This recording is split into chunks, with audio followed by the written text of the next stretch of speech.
Добрий день, красуні! Сьогодні я покажу герданчик, який є у мене в наявності. Ось такий круговий герданчик,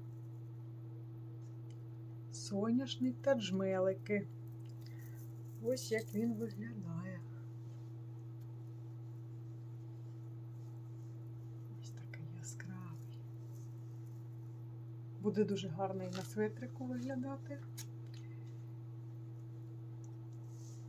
Ось такий.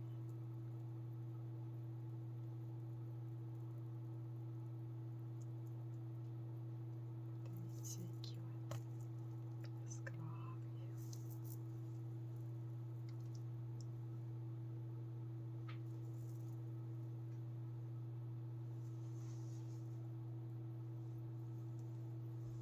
Для замовлення пишіть в месенджер.